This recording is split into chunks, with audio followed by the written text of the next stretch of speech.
All right, hit that like, everybody. We're about to get started. Share the show out. Annoy the maggot in your life by letting them know the show is here.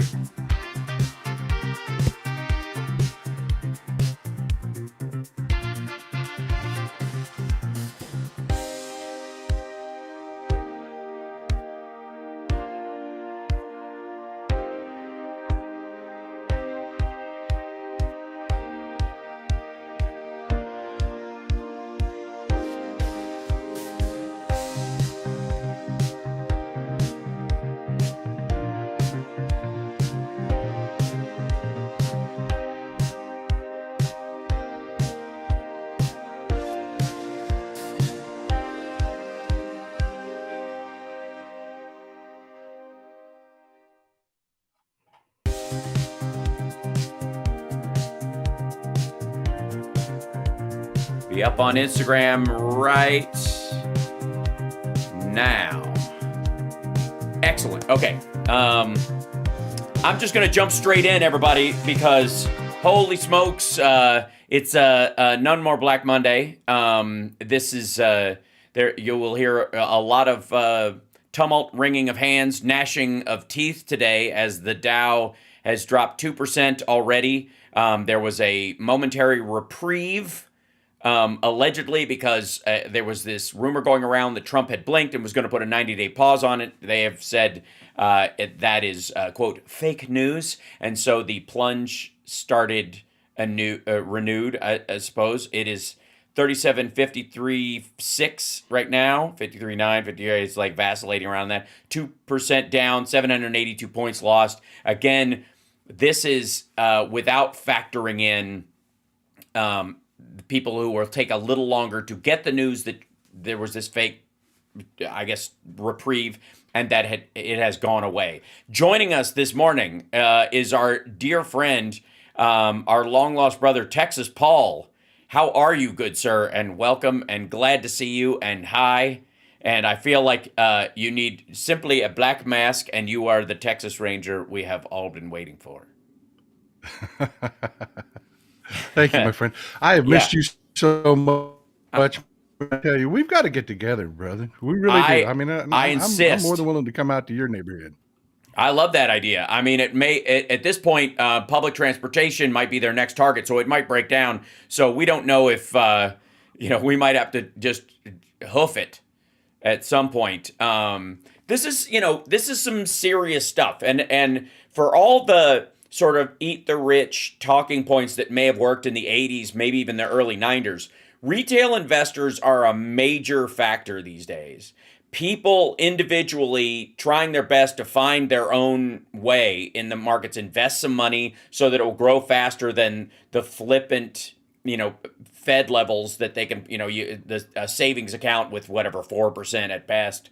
Something like that may ultimately go away. If Trump had his way, it'd be zero. So to borrow money or negative. So that can't even be a long-term bet. So you got a lot of people who, especially since the pandemic, took what money they had and started putting it into the stock market to try and grow it over time.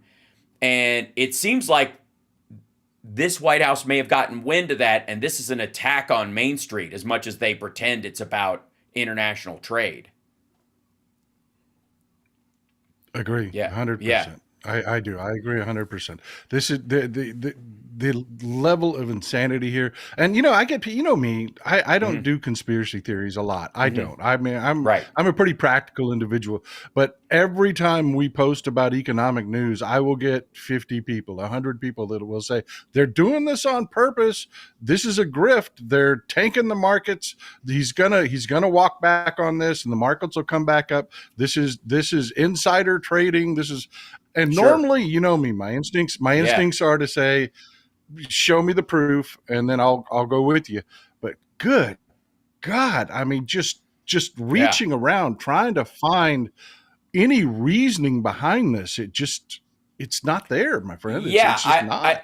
It feels a lot more like Waco or Ruby Ridge than it feels like a tariff policy. It feels like a crazy person holed up in a house and all the same people outside trying to talk them down.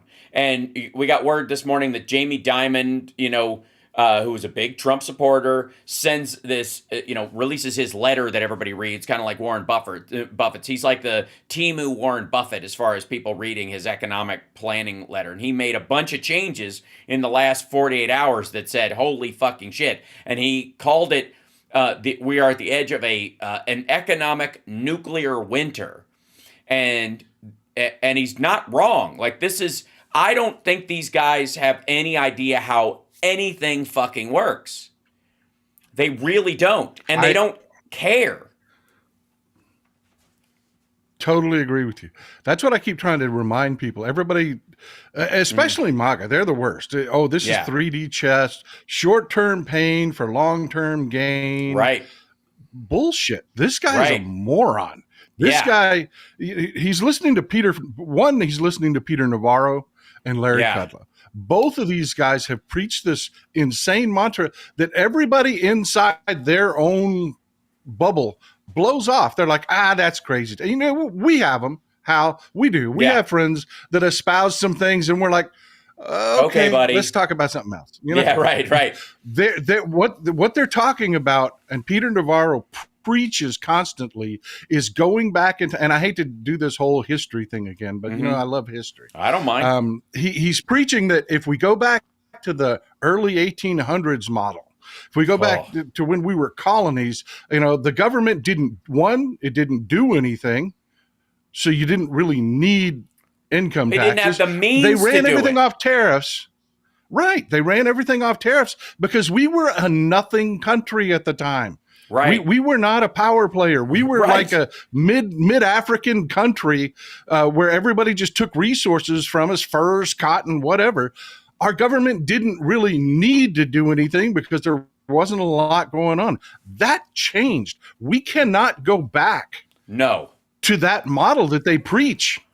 Well, historically speaking, and I'm sure you'll appreciate this, is that America did not become the kind of powerhouse we're talking about until we crossed the Mississippi, until we had a trade system that was set up by this particular waterway that between the Great Lakes and the Mississippi made us a unique physical body on the planet, in that transport became possible, north to south, in a way that it was not possible in England or in most European countries. And if it did, it came from a country you didn't like to another country you didn't like. So it halted. There was nothing that long that carried that much trade. And as soon as America crossed that, and we kind of sort of conquered Comancheria ultimately, that unified body, that West Coast and East Coast, and the ability to go trade through there, made us special in the world.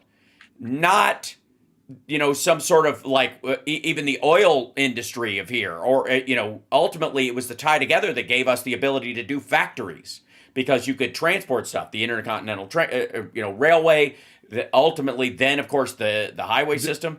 Erie Canal in the early 1800s. Yeah. And that trade aspect of it, I would argue, and that stupid, I'm sure you've seen that stupid fucking equation that they put up. I did the math on this with a little help from ChatGPT, because as you know, when you're doing an algebraic equation, it helps to know at least what the letters that they're using as placeholders even fucking mean. Because that was the rough part. What's X in this? What are we talking about? I can't solve for X unless I know what you're considering M in this equation. And so, and under normal economics, I guess you could probably take a guess at it, but with these assholes, you couldn't. I would argue that equation, it has nothing to do with trade. It is a boiling frog equation. How high can we raise tariffs before Americans stop buying foreign goods?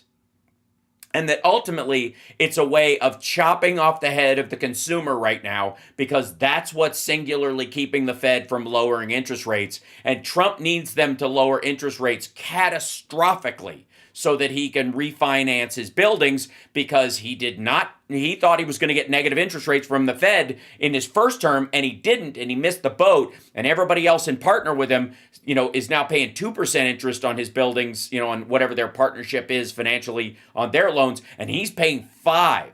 And he's paying $100,000 more in interest than any other investor in the Chicago Tower every month. That's what this is about. This is about him, like, and it's the only way it can happen: a forced recession and cutting off the head of the American consumer. The resilient economy that Biden built, that was frustrating the Fed at trying to lower interest rates. They're just like, fuck them. Just like this is like when blasting a mine instead of digging it at this point. That in their mind. And they don't care if there's already people in there digging. So glad that you're bringing that up, because that is the one thing I hate the corporate media so much now. Yeah. I hate them. I really do, with a red hot passion. I hate them because that is one aspect of this story that nobody is talking about. Is he is desperate to get Jerome Powell to lower interest rates. Yes. Desperate because of his own personal, his financing of Doral, his financing of Bedminster, his financing of all of his buildings, his entire business model. Yeah. It sucks because the man has no ability to time anything or to actually look at, hey, I should probably refinance now. Oh, no, I can drive interest rates negative and they'll pay me to hold these loans. Exactly. Yeah. He's insane. He's spoiled. He's stupid. And nobody is talking about that fact that you're talking about, that this serves him. Yeah. Personally. This personally benefits him. Yes, and I would argue that when you have like the other areas where he's managed to make money, the Trump coin and all of his bullshit, kind of like Trump Media Group, which that stock is sinking, like almost tied directly with Tesla. They're both going down on their own weight, even without the tariffs. They're fucked. But the Trump coin, for example, if he starts selling it to pay those loans, everybody else dumps it as well, and the price goes in the shitter, like Newsmax stock, right? Because it has no actual value. It was just a way to bribe him. Well, now, what are you getting for that bribe? What are you getting in return? This is like their accusations about Biden and China. Like, what? China got skull fucked by the Biden administration. They did everything they could, right? Like, it was absurd. This is, this trade war situation and the artificial ratchet of it is one of the best things that China could have hoped for in its defensive posture, but it drives them closer to Russia, right? That was the thing they were trying to get away from. It makes them it drives them towards like military solutions for their trade problems throughout Southeast Asia. It drives them more towards like barricading the Philippines and, that kind of shit, because, that frog is already boiled and they have a dish called boiled frog. They're cool with it. We aren't, This is what I've been, and I'm so glad I get to talk to you about this, because you follow China so much closer than I do. But I've been following what China's been doing in Central America and South America, their relations with Canada. I really believe this, and I could be wrong, but I really believe this. I don't believe Xi actually gives a damn about these tariffs in the long run. He is loving this chaos because they have invested. I mean, look at Panama. Panama's building a brand new power grid on low and no interest loans from China. They are making so many inroads with everybody that used to be a natural ally of ours.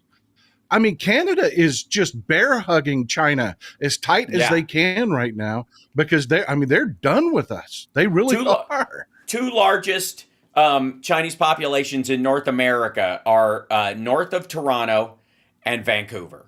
They're like in Barrie, up north of or is it Barrie? Forget the name of it. But literally, I used to hang out there when this was even back in the day. They had Chinese street signs in this area, and they have been working this for a long time. China, this is I'll give just so people can understand. This is in the New York Times today. The tsunami is coming. China's global exports are just getting started. A staggering $1.9 trillion in extra industrial lending is fueling a continued flood of exports that could be spread even wider across the world by Trump tariffs. They are taking advantage of this and going, hey, if you can't, get cheap goods from anybody else, you can get them from us. because we got a lot of extra stuff. We're having a fire sale since our entire market in the United States has gone down, and they can afford to lose it because none of their sales have anything to do with economic growth. They have to do with this kind of Stalinist idea that you go through socialism to get to full communism, and they decided to stop off and have a bite at fascism, on their way. And in that, they link the companies and the government permanently. So the government has 51% interest in every business in there, and it doesn't have to draw profit at all. So when half of a company doesn't need a dime, half of the investors in a company don't expect a return at all. Their return is long-term in the destruction of their enemies and in the overwhelming of, markets around the world, or the control of natural resources everywhere. That if you're trying to fight that on a regular trade marketing idea, it's absurd. It's the Scarface, you brought a chainsaw to a knife fight. This is, they don't care about winning this. They care about, as far as making money on the deal, which is all Trump understands. They care about capsizing everybody else. Well, they know long term they will make money. I was just down in Panama, about a month ago, and I am telling you, the Panama City port, freaking gorgeous, man. The ports that they built in Cologne and Panama City are, brand new Chinese equipment, Chinese cranes, just tip top. They are ready. They are ready to take full advantage of the Panama Canal. And I don't know if people know. People are listening to Trump talk about, well, we better get a special deal. It's like, you can't. Panama can't. The bill is the treaty is literally written so that everybody pays the same. Everybody. They cannot cut us a deal. By law, they can't cut us a deal. So China is like, cool. Everybody's paying the same thing we're paying, and our legacy costs are much lower, but we get priority because see these freaking cranes? Yeah. You built it. Not only we'll pack them up and go home if you don't. We loaned you the money for them at almost zero interest. Under 1%. We loaned you the money for them. Then we built them. Then we delivered them. Then we installed them. Yeah, my ships go first. Right. It's just, and then you've got Trump pissing on everybody's leg. Yeah. It's like he has no freaking clue what we're facing right now. I really, it's definitely not Besant who's whispering the shit in his ear, but it sounds like he has gone full Navarro, and never go full Navarro. And he and Lutnick, or as Michael Cohen lovingly calls him, Nutlick, those two guys are the all-ins in this situation. Now, Nutlick has this thing where he used to be anti-tariff and now he's allegedly come around, and it's hard to tell if he just thinks, I've got this guy's ear so much, I'll know 6 days before he repeals these things or pulls them off when that's going to happen. And I'll know when the bottom is for the market and no one else will. And that's worth trillions. That's what I think he thinks. Navarro's just dumb. Navarro is stunningly fucking stupid. He's it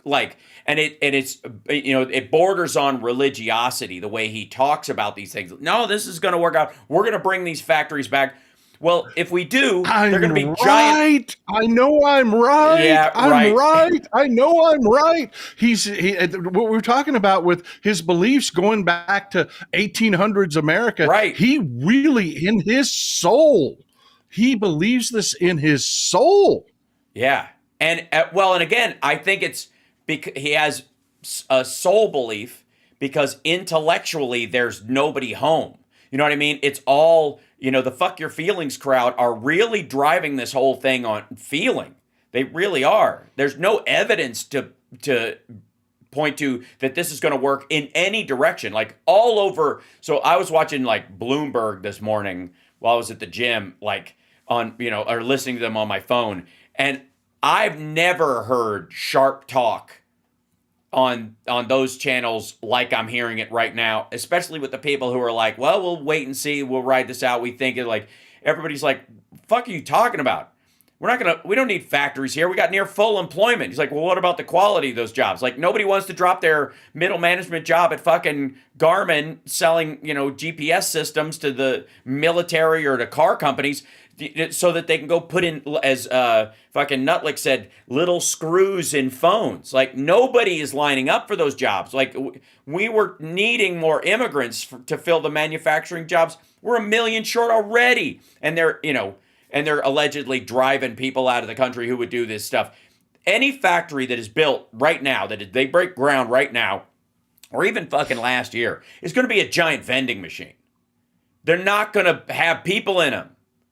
They're going to have 9, 12 people, and they certainly aren't going to have these fucking 18th century, like leather working blacksmith shops, like passing stuff down that Ford got the idea for the assembly line off of. And there's certainly not going to be 1939, like kids, stapling boot soles on. Like, it's not, there's no reason why you'd want to.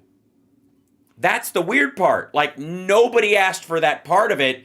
Even the maggots who were like, we're going to be golden age. Like, none of them, like, you drill down on what golden age means. None of them fucking know. Mm-hmm. Amen, brother. Amen. Yeah. I was talking about this yesterday. All those fabs that they were building down in Arizona, they all require lithographs. They require lithographs. They do. Yeah. We don't make those. Those are made in Northern Europe and Japan. Yeah. And they just got 20 to 25% more expensive. Yeah. No one is expanding their chip factory now. We've got companies that are, AMD, we've got Intel. They're reevaluating their plans to build here because the whole point, the math just doesn't math anymore. Right. With these tariffs in place, because like the photosensitive material that they dump on, understand the process. Yeah. It's similar, and I explained this in the show yesterday. It's similar to developing a picture. You get an enlarger type, that's what a lithographic is. But but even the photosensitive material, the wafers, none of that shit is made here, and you just drove the cost up minimum 20%. Well, that also the timing of it. So let's say you have this kind of drastic thing. You have to make this happen. We're in, he's using emergency, like the emergency powers of the presidency on fucking everything. This is why the executive orders, because he's under. If it's an emergency, the president can issue orders, and only a few of them have a time limit on them. Or you have to show that it's an emergency in a period of time. COVID, showed that one was pretty much off in the fucking distance. I mean, the whole thing about I want to bring back Title 42, you have to declare an emergency. You either need a new pandemic or you got to fucking lie. So he lied. And so we now have, if the wall fucking worked, why do you need a person standing every 18 feet to make it work? Right? That's the beyond idiocy of that. But you look at these. Well, what Mike Johnson did with the congressional calendar too. There is only one day in this Congress, one day. So if it takes 15 days, if it's an emergency, and by statute, Congress has to act within 15 days, it will never get triggered because. Time doesn't exist in Congress this session. It's literally the calendar is 1 day long. Yeah, and that is, I mean, if you're talking conspiratorially, that would be how they coordinate this thing. Like, set it up. They're gonna try to stop us this way, so you guys got to put in a position, a system where they can't.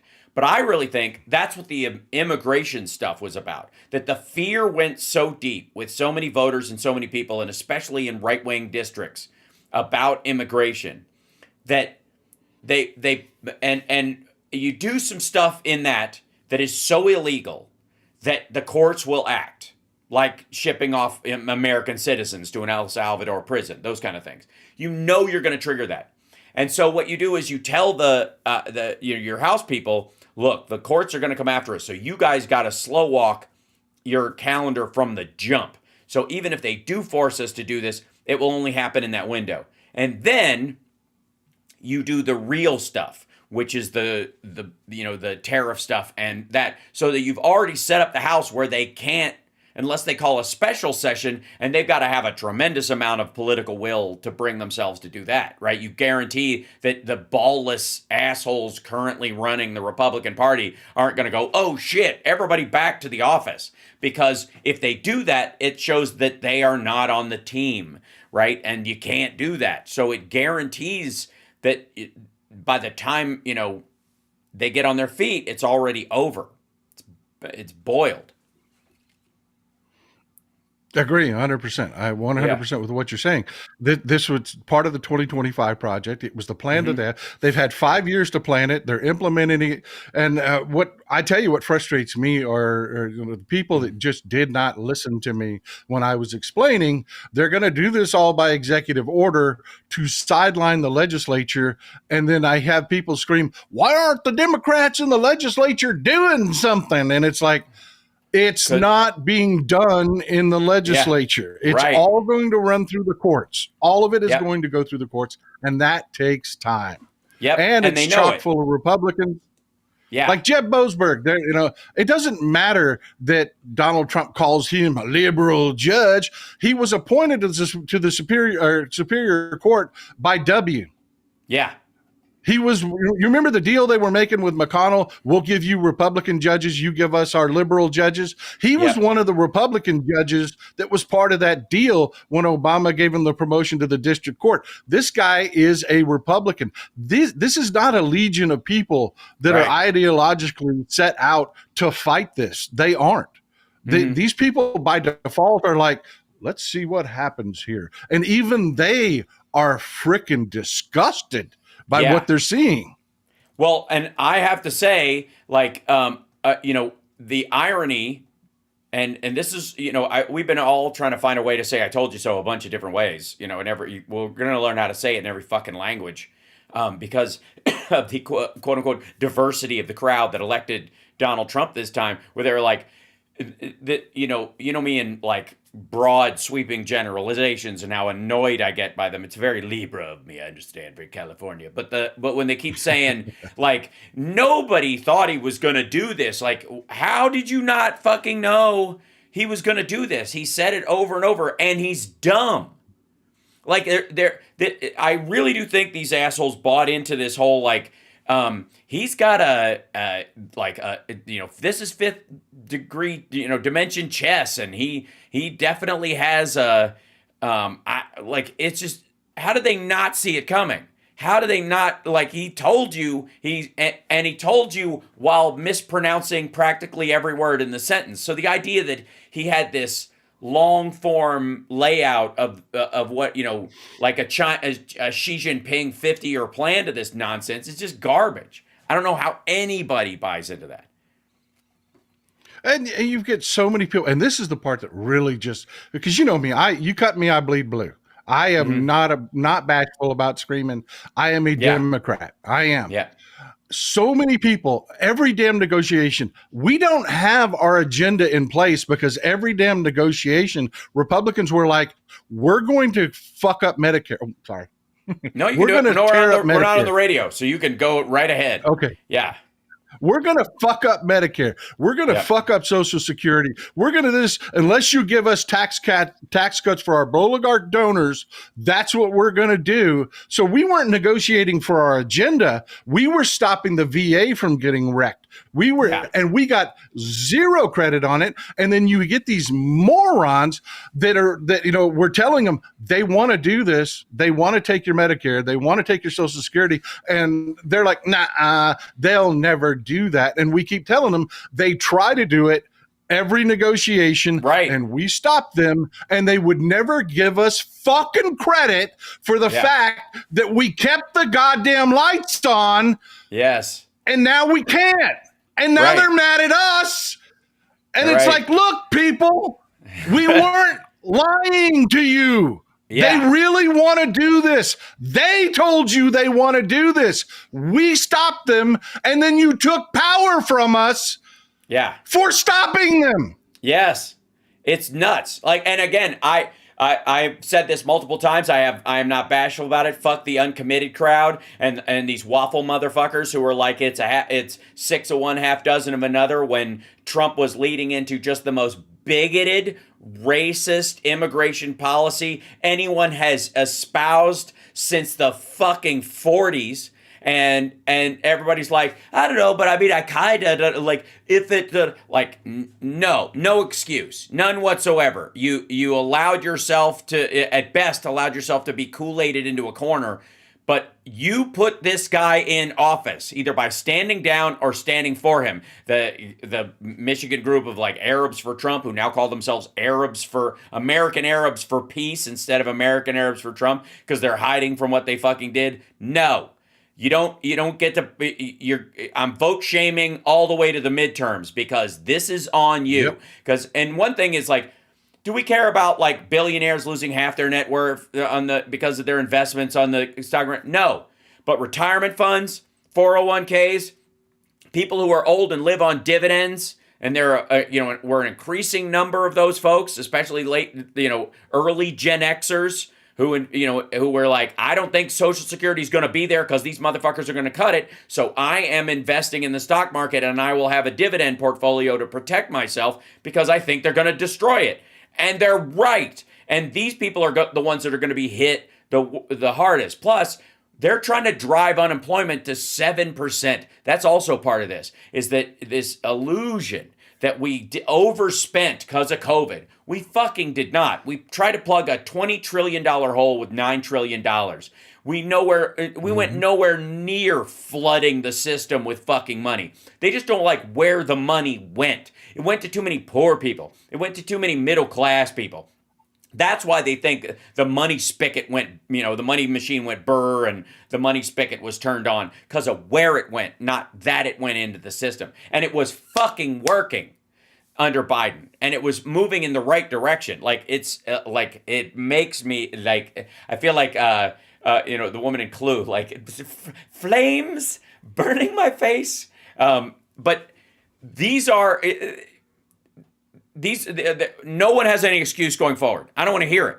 We're all on board. We have to be all in, because we took the power away from the Democrats in the House, in the Senate, and in the White House, and we largely kneecapped the judgeships over time, because there were people like waffling in their own local elections. They should all be Wisconsin from now on. Everybody needs to pay attention to your judges like never before, because these are the people that work their way up, and Republicans or Democrats put them in positions. And if they are nutcases, you got to find out early and kill that career in the crib. Before I take your point on that, worst time, Hal. Sunday, Wednesday, Friday, 10 a.m. Central Time, our dear friend Texas Paul has a show. You should tune into it. You should also subscribe to The Real Texas Paul on YouTube. Just I wanted to put that in there. So go ahead. Yeah. This was the wrong time, Hal. We don't have this time to waste. We don't have this 4 years to give away, because, I tell my audience, I don't bullshit. I don't candy coat things for my audience when I talk to them. Fact is, 10 years from now, if we don't fix this, we're going to be the Soviet fucking Union. We're going to collapse under our own weight, because we've had 40 years, 4 decades of the worst tax policy that favored the oligarchs. You cannot squeeze blood out of a turnip. You cannot run a great nation off your poor. You can't. And I'll be honest, your average American can't afford a $600 emergency. We cannot fund a government off these people. It has to come from the wealthy. And for the last 4 decades, they have won the fight to force through piss poor tax policy, so they didn't have to pay then. They know they're staring at, we've got 10 years. 10 years left. The math just is the math. In 10 years, if we continue down this road, that's it. We collapse. We collapse as a nation. There is no defense spending money. We go into hyperinflation. It's just a fact. So we had hard choices coming our way. We know one of those choices we're going to have to slash defense. One of those choices is we're going to have to jack prices on wealthy people. We are. That's why they shot their shot this election, because they actually have accountants to tell them yeah, we got 10 years left, folks. And then shit will change one way or the other. And they're like, So fuck it, wreck it. Yeah. Wreck Well, it. there's two parallel tracks here worth talking about with our dear friend Texas Paul. Again, the real Texas Paul on YouTube. Subscribe, like it, subscribe. One is that there are parallel tracks. One is the current economic model of just-in-time manufacturing collapsed under the weight of COVID and is being reshuffled anyway. So we're reshoring the emergency stuff, and then we'll work out the optional traded stuff like toys and consumer goods with everybody else. And that's where you can afford to play hardball. You cannot do it on the stuff you need, like you said, with lithography machines and the dyes necessary for it and the chips themselves while they're still being made overseas. And like that's happening. All right. So what they've done in this thing, I believe, is that they are trying to, this is revenge of the billionaires. They're trying to shift the tax burden to that whole thing that Mitt Romney was saying, 47% of people don't pay taxes at all. So what they want to do is lower the income taxes of the rich and put on a tariff tax on everybody who buys shit. And that tariff tax with certain carve-outs, which will guaranteed include private jets, yachts, real estate overseas, as far as holdings. Believe me, that carve out is either there already and we don't know about it yet because it's a fucking gibberish crayons and hammers executive order anyways, or it's coming. And they want that burden of the rich paying taxes, income taxes, to be shifted to a consumer tax on the poor. And they think the mass of this 47 will allow them to cut the taxes on the upper 20%, right? And they think that will buy them basically back into the Republican mentality, which is we are not a democracy, we are a republic, and landowners and landholders should be the only people that are allowed to vote. That was the whole purpose of the Electoral College. That's why they favor the Electoral College, and that's why Dems for a long time favored the popular vote. They managed to weasel their way into it. Don't get me started. But that's what the goal is, and that's what they want. They're playing to that Electoral College crowd economically with this and shifting the burden onto the poor. But at the same time, there is this AI track I've been talking about and this robotics track that is doing nothing but accelerating right now. And even if you didn't have factory automation, you just had to we've got these factories and people work on these lines right now. Over the next 3 years, if you did no changes to those factories materially, internally, putting, big arm robots in to work things, you would just see bipedal humanoid robots replacing people on the line within 3 years. You could argue that Optimus, the Tesla bot, its sole purpose is to eliminate the 9 or 13 people that are still on the line in the Hawthorne factory in California, in LA, or the Texas factory. The thing he's building in the XAI Center, which, by the way, XAI now owns X. He sold it to himself for stock options because his other investors, including the Saudis and fucking Sean P. Diddy Combs, who was a $1 billion buyer in his buying of Twitter, were about to run for the exits. And so he bought into XAI because they think that is going to be a growth one. That XAI facility in Memphis doesn't have any fucking people in it. It's a data center. It's a cloud building. It just uses resources and produces nothing for the local economy. Nobody there is fucking buying a new car because they got a job at XAI down there. And the same thing is true of his Texas facility when he builds it. When they're done with that fucking thing, the goal is 0 people. They don't even want fucking security guards and janitors.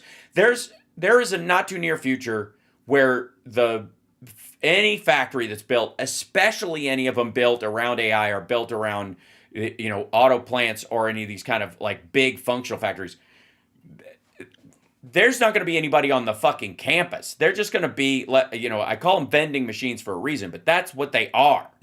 And all they're going to do is draw from your power grid and like you're going to see towns suing and saying you got to pay our people a dividend because you're paying for the electricity and dimming the fucking lights here, but none of us are benefiting from that big monstrosity fucking being here, and it would be no skin off our nose if it burnt to the fucking ground. It doesn't help us, and and there's no gain.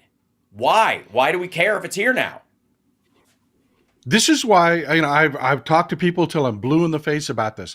They're saying, okay, well, you're saying there's not job. Look, they didn't export your job. Productivity ate your job.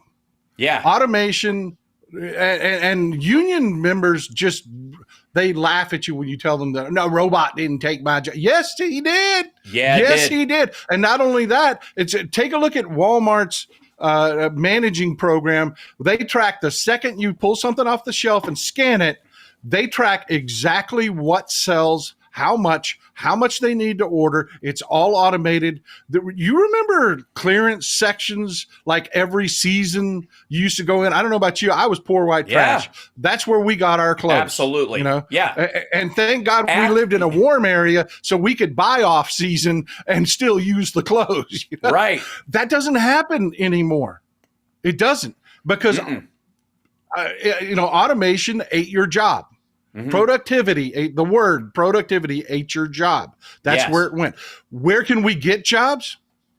Immigrants.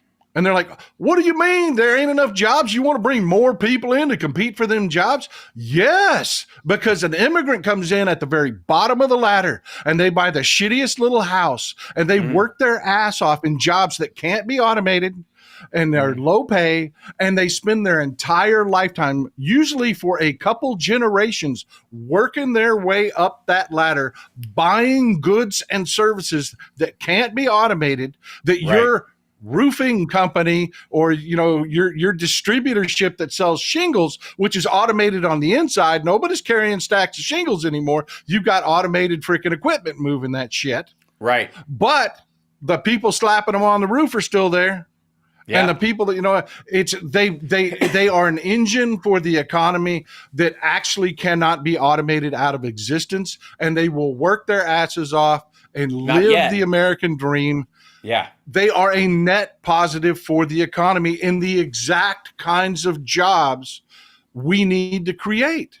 Mm-hmm. And people are so stupid, Hal. How did we get to be so stupid? George Carlin, like he said, there's some dumb motherfuckers out there. Right. How did we get this stupid, Hal? I'll tell you why. I don't think we got it has anything to do with brains.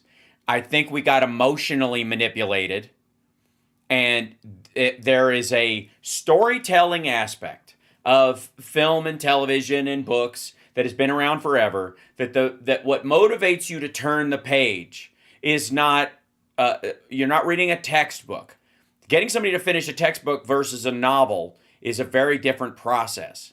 The textbook, you have to think way long term, that I'm learning this for my skill and I'm going to be better myself because of this. This is all an intellectual pastime. This is all a life motivation aspect, and you have to really be into it to finish that shit. A novel scares the shit out of you if you don't turn the page, or what promises the punchline on the next page. That has shifted because of 24-hour news into the news cycle, because whether it's fucking slow speed car chases, or fucking building fires, or whatever it is that keeps people engaged on that shit, has shifted the news cycle away from a perfunctory thing that you needed to know to an emotionally driven story.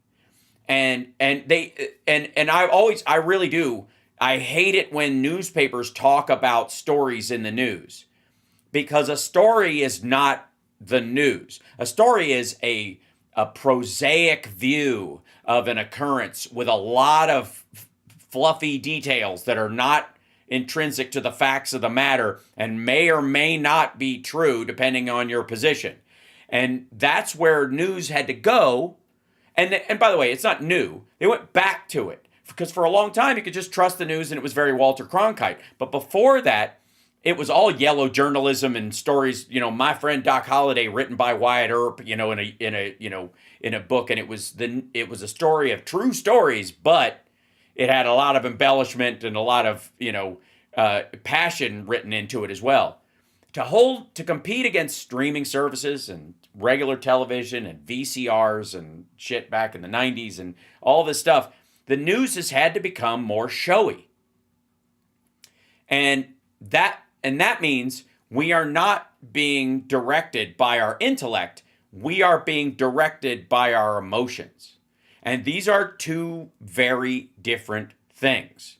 They are, and they don't help, especially when you're in, say, a tornado or there's a fucking flood coming. But we're going to lose everything. That's how people get drowned, because they have an emotional attachment to their house. They have an emotional attachment to their stuff, instead of just going, if I stand here, I will not be able to breathe in this space where I'm standing right now in about 45 minutes. That's all you fucking need to know. And that's the news. The rest of it keeps you there or gets you out quicker. And that is the balance the news has been using, right?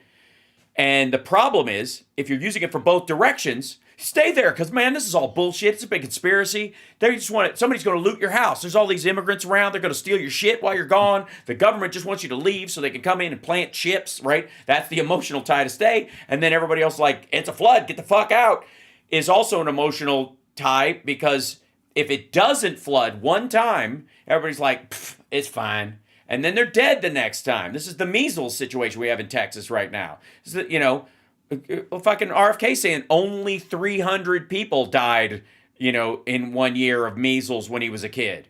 Only. Easy to say when you're a fucking Kennedy. Yeah. I mean, we just had another kid die that did nothing wrong. But you know what, right, Hal? Brother, I love you, and I'm always impressed by your intellect, but I'm sticking with George Carlin on this one. There's some dumb motherfuckers out there, because yes. I got a guy right now on social media. I promise you that wholeheartedly, in his heart of heart, believes that there's a billionaire out there that really cares about his well-being and has his best interest at heart and right, wants to make America great. Right. And he's a moron. Yes, he is a moron. I don't care if it's Mark frickin' Cuban, who I happen to like. He does not have our best interest in heart. He does not. He does not. We are material to these people. That's it. That's it. I mean, yeah. It's kind of like how a cowboy feels about his cows. Yeah, he might like to watch him walk out in the field for a while. He might like to sit there with the sunsets. He might even pat him on the head, man. But I guarantee you he's going to hit that cow in the head with a freaking stun gun, pop, and slaughter it and make his money. That's a billionaire. That's the kindest billionaire out there. I mean, and there are some galactically stupid people that are believing the stuff that comes out their mouths, man. I live in Magaville, man. I live in Magaville. I do. The stuff that comes out their mouths. Donald Trump cares about America. Donald Trump wouldn't piss in your throat if you're in your mouth if your throat was on fire. Yeah. He would charge you for it. Yeah. I got a liter of piss here, $5. Yeah. Or keep burning. These people are morons. Yeah. It's not, I respectfully disagree with you, sir. Well, I would say beyond emotion.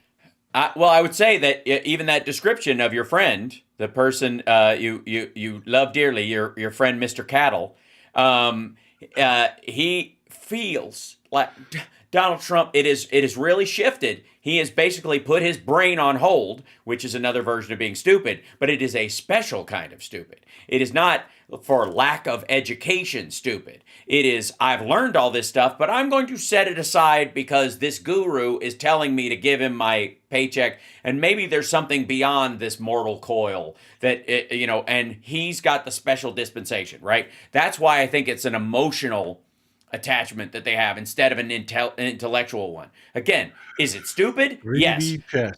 But it's a very special kind of stupid. And it has a lot to do with how we got here was the emotional manipulation. Was the the manipulation of people's like fears and their passions and their xenophobia and their their dreams. Like we've seen this forever. Like white trash maggots hate taxes going up that they will never pay because they're poor, because they're afraid if they win the lottery one day, the government's going to take half of it. If I win $40 billion, they're going to take half my $40 billion. Like, dude, you're still going to have $20 billion. Shut the fuck up. Just look at the lottery as half the number and smile, you dumb son of a bitch. But what you're doing is you're allowing yourself to dictate policy or voting for policy that benefits them every day, all day, because they were born with a winning lottery ticket. And they're the ones that benefit from it. And they're going to make sure you never get that break.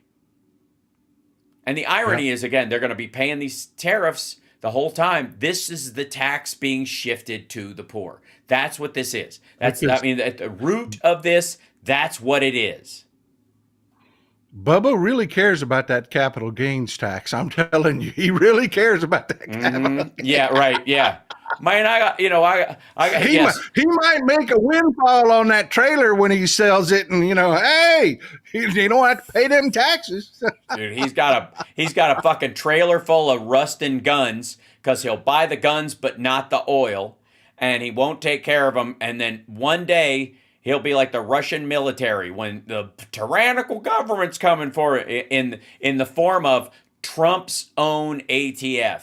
Trump, because again, whenever there's some sort of like horrifying fascist takeover someplace, it's the most loyal who are the first against the wall because they're the ones that will spot what's wrong with this, right? That's what. Yeah. They're going to go, wait a minute, we said we were going to do this for all America. Right? You're like, no, dummy, that was bullshit. That was just bullshit, Joel. Yeah. And you circled it around perfectly back to, well, this is not what I voted for. Yes, you did, yes, Cletus. You did. Yes, you did. Yep. And we told you. Yep. And you heard me, and you heard him. This is exactly what you voted for, you dumbass. Yeah. And it's not going away. Like there was this momentary pause in the markets this morning where they thought there was this rumor came out. And that's just how bad this policy is, that a rumor about Trump putting a hold on these things because it's so fucking nonsensical that can pause everything, drive the market back up for a second, then boom. Like it's almost like they did it on purpose. Again, let the rumors sneak out. They'll punch it up. You can wait for them it'll collapse it even further. And that's exactly what's happening. This is Mad King George. Nobody gets to skip history. And America, it's our turn to have our Hitler, our Mad King George. And we didn't learn the lesson the first time, and he's dumber, and his brain is turned to gelatin, and he's the only thing that's keeping him like even conscious during the day is this like syphilitic revenge fantasy fever that he has, like Robert the Bruce just sitting in a thing like, if I'm gonna die old and bulbous and covered in sores, then fuck everybody. That's what this is, and like. And we're like, he's not going to plug this hole anytime soon. He just is not. And the only upside I can find. People on the right, they get so mad. They're like, quit comparing him to Hitler. That is just wrong. This, that, and the other. And I'm like, no, you don't really understand because you never read a history book. He is worse than Hitler. You have to understand, Hitler had a motivation. He had a desire from his childhood to be loved. And he really thought, as a veteran that saw shit go south after World War I, he really thought he was saving his region, his empire. He really did when he first started. Then he lost his freaking mind. Literally, the drugs fried his freaking mind, and he just became so arrogant and so he was a shitty human being to begin with. Trump is worse. Well, because Trump he has is no. worse. There is no one he's saving. No one. There's no making America great. He has no freaking desire whatsoever to make America great. This Right. is all about Trump. He wants to All of it. spray paint it gold and call himself Midas. That's what I mean. That's really the issue that you have. And again, the one upside to Trump's bullshit is the fact that he is ultimately, like Putin, a hedonist. Ultimately, he only cares about his own comfort. And the only thing that we have that could possibly salvage this current situation is if his discomfort raises up to a point where he can't take it anymore. They're calling it the Trump put everywhere, and it's definitely there. It's definitely around. He's gonna, he'll cry uncle at some point. The question is how much damage he'll do in the interim, and a lot of that damage is permanent. A lot of that damage is of Republicans, and I think this week alone has fucked the midterms for him, because there's just going to be like, we need a check on this motherfucker. Is enough of a why? There are a bunch of people who are like, whoa, whoa, whoa, whoa, whoa, and so that the whoa vote is locked in now. The question is, will they, show up or even have the means to show up in the next run? By the way, Texas Paul, I've our dear friend Tara Dublin, who does indeed rock, waiting in the wings. I want to remind everybody, Sunday, Wednesday, Friday, 10 a.m. Central Time. Our dear friend Texas Paul has a show. Please check it out. And I love you, brother. We do have to get in together in person in the very near future. You're always welcome in either of the cities or all three of the cities I currently call home, Vegas, LA, and Chicago. You know what? I'm out the door, but let me ask you, let's hook up in LA. Me, you, and Titus will get together and go get in so much trouble. Our wives will need bail money, man. Come on, let's do it. I'm for it. It's a great idea. All right. Thank you so much, brother. I'll see you later. All right. There he goes, ladies and gentlemen. The Texas Paul. And then I'm going to bring in, who's waiting right here in the wings, Tara Dublin, who does indeed rock right about now. There she is. There, I got to move your camera over a little bit, and there you go. Just blow you up a little bit. Hi, how you doing? Hi. Can you hear and see me? Yeah, great. Yeah, you sound great. Awesome. It's always nice when something actually works, unlike Republicans. Okay, great. Hi. So my favorite. From I was out in these streets on Saturday, like most. As was I. Yes. Patriotic Americans. Portland really turned out. Portland really turned up on Saturday. There was like 10,000 of us on the waterfront marching, and then there were other smaller marches in the burbs and in other parts of Oregon. But it was incredible. The energy out there was incredible. We had really fantastic weather, which also, contributed to the mood. And there was like one minor infraction for vandalism somewhere. But other than that, it was 100% peaceful protest. We didn't see I didn't see the usual Portland agitators that often show up just for the sake of showing up to be agitators. Right. Because we all seem to have the same enemy in common now. So they right. So, we didn't see that. I didn't see any black bloc people or, nobody protested me in person, but I did trigger Enrico Tarrio. Oh, nice. I did. I'm so proud of myself.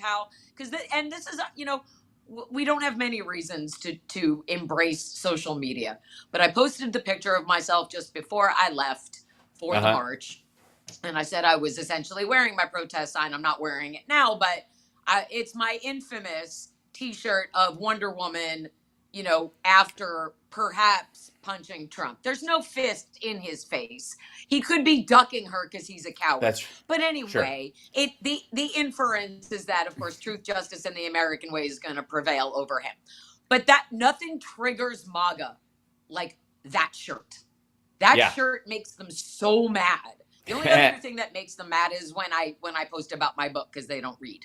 But anyway, I posted a picture of myself going out, and I had my finger up because that's what I always do when I wear that shirt. And he was like, stunning and brave. You're going to change history or whatever. And I was like, fuck you, dude. I can trigger you with a T-shirt. Really? So, it's just, that MAGA is so mad. Mm-hmm. They're so mad because they're not just mad about our unity, which they've always been mad about. And they're mad. They've always been mad that we enjoy being around each other and we come together and have a great time and we don't have to be violent or anything like that. Right. But they're more mad about learning what tariffs do, which they're finally learning. Despite our I told you soings, they still didn't want to learn when they had time. And now they're finding out after the fact.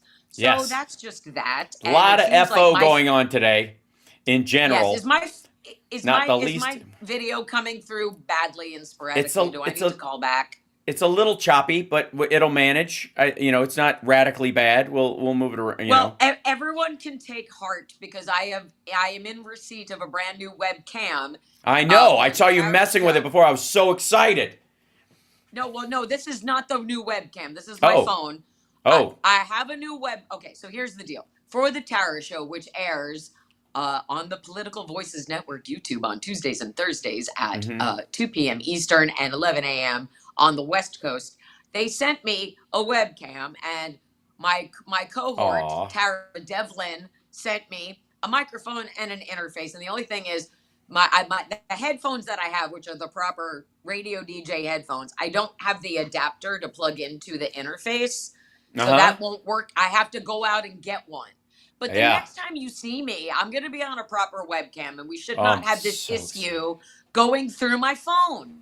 So that'll be a thing to look forward to. So excited. My friends, I know it'll be great, and everyone will be able to see me and hear me clearly, and I can go on everybody else's shows, and we can make promos and get a sponsor, and I can make more money for fuck's sake, because this is the worst month for me financially, along with everybody else. Okay. Yeah.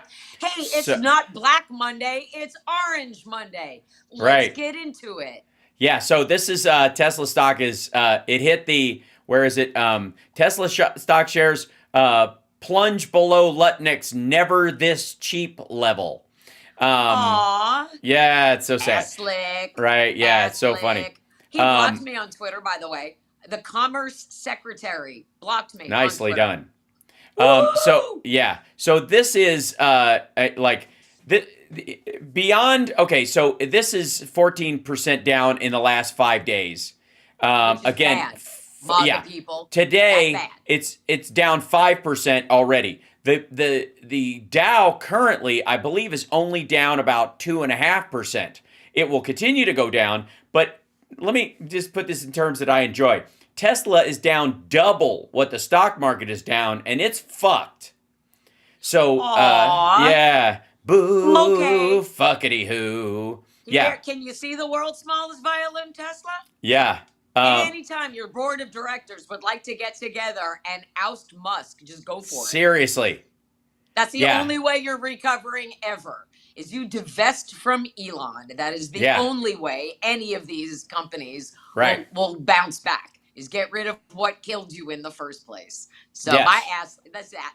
All of these fucking assholes. I know. It's and again, I love Tesla, right? Well, apparently that was like, you want to talk about like liquidation day. That was the day when Trump came out and tried to help Tesla. The precipitous decline did not just continue apace; it accelerated. To the point where I'm gonna move this back here to the stock itself. Who would have guessed? Yeah, who would have guessed? There was this like it was here almost, and it was like it just felt like it was like nope. Everybody was like that. Or here it is. Yeah, this was the week he did that, and it went down, and they were like, and a bunch of people bought back in because it was falling, and then it fell even further. It is now. It's just right now just cadavering around that same spot. People are trying to goose this thing, and it ain't happening. But it's just gonna get worse, you guys. Yeah. Can I say something that makes me very happy? Every time these idiots, you see one of these up marks, these are idiots buying in, followed by them losing their money. So this, that's my favorite part. Boy. This little jag up here, and it goes down, and then it goes down again. All these people in this hump lost their money. It's good. So it's great. It's great. Yeah. It's great. And thanks to Trump, instead of voodoo economics, we just have doo-doo economics, because he has turned it all to shit. Thanks for that. We can coin that phrase. It's doo-doo economics. Doo-doo economics. Right. something economics, something DOO economics. And anyone, did it succeed? It did not succeed. No. And hello again. And so what's unfortunate is that the people who refuse to learn from history are dooming us to repeat it. And we did not vote for this. I did not vote for a mass MAGA suicide. I don't want to die with you. And here's the thing, is that Republicans could turn this around. If enough of them cared enough, they could join Representative Don Bacon, who is a Republican, who is trying to stop these terrorists from continuing to kill the global economy, because Donald Trump is a Russian asset who did this out of spite, and there's literally no reason for it. Literally no reason for him to do this other than he could. And one person should not be able to gut the world market and then hand everything to Putin. That just shouldn't be. It just shouldn't. So a couple of Republicans need to step up. And the question now becomes, which is more important to Republicans? Saving the global economy, saving the American economy, saving their own constituents, or covering their asses because maybe Donald Trump will say something mean? This is yeah. So that's what's that? Syria. That's liquidation day. That was Trump on Wednesday. Ew, that looks like a big ledge. Yeah, it's exactly that. It's a clip. It's actually the morning after. This is 4-3. There's this a bunch of MAGA hats, like on Lemmings, going over that clip. Yeah, just MAGA hats. Right. That's what it should be now. They should just use little red MAGA hats to mark how far they fall, because this all belongs to Trump. 100 billion% belongs to him. And they are. Here's the problem that I have is that after that jagged thing this morning, I think they were testing the resilience of money flooding back into the market on a timing level, with that rumor, to see if they could how far they could get this dip down before they could buy into it and ride it up again, and then the plan being in 2 years do it again. And that's right. Yeah, they are fucking with the market because they don't give a shit about anybody else. They know when it starts and they know when it ends, and they will allow themselves to do this. Now, the problem is, I believe, that we had a similar situation with Bush too. And if you'll recall, right as it was very clear that Obama was going to win, it was very clear that he was going to win overwhelmingly. And, McCain, Palin wasn't doing anything to goose those numbers. And Republicans were very afraid that here comes this first black president. More than likely, he's going to be able to get some sort of a health care plan through. He's been talking about it. What became Obamacare, the ACA.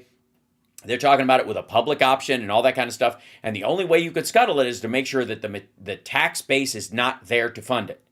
So they decide on their way out the door, as they often do, and you could say that it's an accident, or you can just say it's just magically we fuck up, the economy fucks up just as Republicans are leaving office on its own. But they flicked one of the dominoes or pulled one of the cards in the house of cards, thinking, well, it'll take it down a chunk and that will paralyze them until the midterms, and then we can move in and do all this stuff. But it fell so hard so fast, they lost control of it. And that's when Hank Paulson starts coming on TV full of flop sweat, trying to put the toothpaste back in the tube. And I feel like this is a similar situation. I feel like they were like, we'll pull the string, fuck it, we'll do it early because it'll recover. And then everybody's going, no, there's no reason for it to recover. We don't currently have the manufacturing base that we would need to make this recover right now. You're looking for an immediate solution in something that minimum takes a half a decade to get up on its feet. Well, thanks a lot. Thanks for nothing. Yep. Not nice. Like we did more. And here's the other. All of this makes me so angry, and it goes back to something that Texas Paul said, which is just being so furious with the media and not reporting on things accurately. And you have Chuck Todd on Twitter going, wow, wow, wow. It's like, well, if you did your fucking job and you reported accurately on Joe Biden's incredibly successful economy, and maybe if you had reported on economics major Kamala Harris getting approval from 23 Nobel Prize winning economists, wrote an open letter to the media before the election saying that Trump's tariff plan would tank global markets and Kamala Harris's economic plan was vastly superior and would help, stay on track with not just keeping Joe Biden's economy going, but growing. But, she's a black lady who laughed a little bit, so God forbid she should get the gig. It's so fucking infuriating that the truth never, ever got out because it's not sexy or scary, and it didn't get the ratings, which it absolutely should. Good news should be the thing that drives the American mood, right? We're not supposed to be scared. We're not supposed to live under the threat of our government killing us. Nobody should be taking things from us. They're supposed to be giving things, and that's what Democrats do. We say this all the time. Democrats deliver what Republicans remove, and what they are currently removing is literally everything that keeps America functioning. And you do not celebrate that. I don't care who you are. You will not be struck by lightning if you say the words, "I was wrong about Donald Trump." Right. Nope, no lightning. And you don't have to be a Democrat to avoid the lightning, because I was wrong about Michael Avenatti. Yeah. No lightning. Okay? Get it? It is better to be alive than dead, right? So it's better to admit that you were wrong than die over it. You want to die on a hill. It's not this one. Do not die on any hill built by Donald Trump, because it's a sand trap. It's not real. Nothing he has offered has ever been real. He makes promises for the sake of blowing them up. He has never delivered on a promise. We should not be tightening anybody's belt when he promised all of this great stuff on day one. He has never delivered on a promise, and they make excuses for him to this day. And they're so fucking stupid. If anything he said was real. Do you see his tweet about or his post or his truth, whatever the fuck they call it, about the protests? That they were fake, that Soros paid each of us $100 million. We each got $100 million to march on Saturday. So if you do that quote unquote woke math, that's like $100 trillion being put into the government. To the American economy, just from us. Now, I have never received a single check from George Soros. So if I got $100 million from him on Saturday, that would make up for almost a decade of waiting to get paid. But here's the point, is that they're so fucking stupid that not only do they believe it, but they do their math wrong, because somebody responded to me posting about it with like, well, that's only $20 a pop. No, you fucking idiot. He didn't pay $100 million to 5 million people. He allegedly paid $100 million each. Right. We didn't share the $100 million. It's not division, you fucking idiot. It's multiplication. And they don't get it. They don't get it because they don't read, they don't understand context, and they don't understand anything. So there's no way that anybody just dropped $100 trillion to make protests in the streets. That did not happen. We did it on our own. Nobody had to pay us to be out there. It's just, and even the media was forced to cover it. You couldn't ignore this protest. You couldn't ignore them taking over every city. You couldn't ignore them taking over half of Manhattan, which is what happened. So, it's frustrating because we know what the truth is, and we are clawing at it and screaming into the abyss, like, please hear us, please see this. And everyone's like, Joe Biden's economy was terrible. No, it wasn't. Like, how that even becomes a prevailing message still. We never woke up to a day like this during the Biden administration. Not a single one. Yep. Not a single one. And everybody should be calling Republicans, screaming for them to fucking stand up. Oddly enough, I would argue that all Trump voters woke up white-knuckled during the Biden administration every fucking day for no reason, just literally out of, trans panic, immigrant panic, whatever the thing that Newsmax and Fox wound them up to do, that they woke up every day going, this is the worst it's ever been. And meanwhile, they're ordering Postmates, they're going on longer vacations than they've ever had, they're buying more shit than they ever have, they're consuming more stuff. And they're like, we got to get a storage space to put all of our shit. Meanwhile going, this is the worst we've ever seen it. And that disconnect is a huge part of the issue. They just won't say that. I said, okay, so when I was at the march in Vegas down here, and it was a long one, it was great. Lots of people. And in Vegas, it went down the strip, one side of it, and came back the other. So since it didn't go down the middle of the strip, it was just like a really long snake. It went, you never got to see the crowd, how big it was until you reached stairways. around the area, or crosswalks where you had to go across on the bridges. Then it would get backed up some, and you'd see, wow, there's a lot of people here. There were maggots along the way, like one guy with a bullhorn, and there was a couple other that would just kind of say stuff. And I stopped at each one of them, and I was like, real quick, I have a question for you. How long would it have taken you to spot that Jeffrey Epstein was a pedophile? And all of them were like 5 seconds, 2.5 seconds. I'd have known immediately. Like, so you're cool that it took Trump 20 fucking years, 25 years, a quarter century? Well, he kicked him out because he hit on some, and I'm like, okay, so you believe he hit on some girl at Mar-a-Lago? Of course they believe that.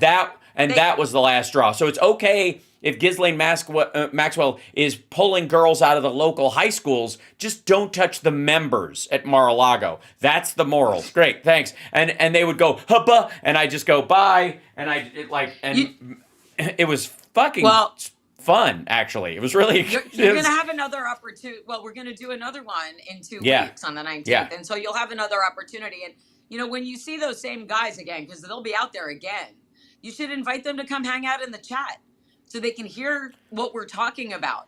Because they are not privy to the conversations where truth is being told, which is why we got to get on a Zoom with Frangela and John so that we can start talking about taking our town hall shows out to people, because they are starved for the truth and they don't even know it, because they've been fed so much garbage. And it's like, they've been fed a steady diet of bullshit for such a long time that they don't know what good food tastes like anymore.